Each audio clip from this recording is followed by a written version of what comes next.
I wish to begin by thanking the member for Lagan Valley, Mr Given, for bringing forward this bill to the House.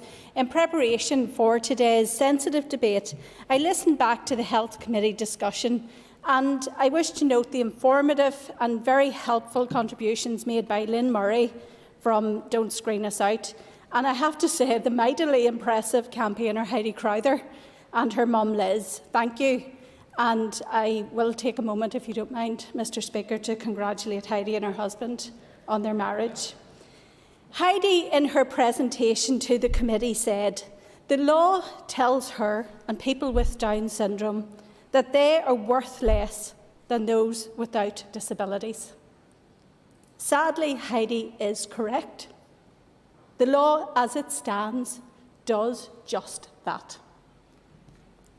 Furthermore, the legislation that was imposed on us from Westminster gave no consideration to the lack of support that should accompany women through any pregnancy. How can we have arrived at a point where we debate the rights and the wrongs of abortion up to birth, when there has never been a concerted effort to address the absence of critical support needed by those women who feel they are in crisis? Where is their support?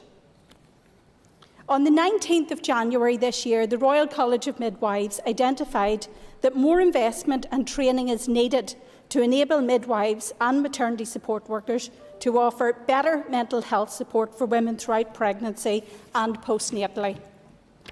Mr Speaker, they reported as many as a fifth of new and expectant mothers are likely to experience some form of mental health problems, and at least half of women are not able to access the help and support they need. The RCM says the barriers such as women fearing that they may be judged as being unable to look after their baby, or not recognising that they need help, and poor service provision. This all must be addressed so that women can get to the support that they often desperately need.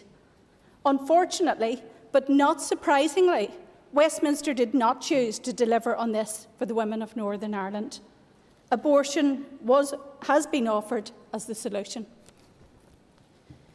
Turning to the more technical part of the bill, Mr Speaker, the current legislation set in place offers some safeguards for some children at 24 weeks. Regulation 7(1)(b), however, denies those safeguards to children who have physical or mental impairment. It specifically profiles the child on the grounds of disability and sets them apart as not deserving of equal treatment due to their disability. In the absence of these safeguards, the profiled disabled child, unlike the child with no known disability, can be aborted at any stage. We could debate, and courts might engage in determining what the definition of seriously disabled might mean, and we might never agree. But to dwell on that detail today, in my view, is to miss the point of this bill. The crux of the matter is this: current legislation profiles and separates children based on them having or not having a disability. Surely this is the very definition of discrimination. Discrimination that is, unless we change it, legislated for and delivered in a calculated and targeted way. We cannot claim to be supporters of the Disability Discrimination Act and ignore this blatant breach of the principles in the current abortion regulations. To my many constituents, and they are many, who have shared emails with me in the lead up to this bill, I thank you. I thank you for the personal content they contained and the absolute show of affection and love, where they recognise the disabled person in their family and the amount of love that they bring to that family. I, Mr Speaker, wish to push on record today.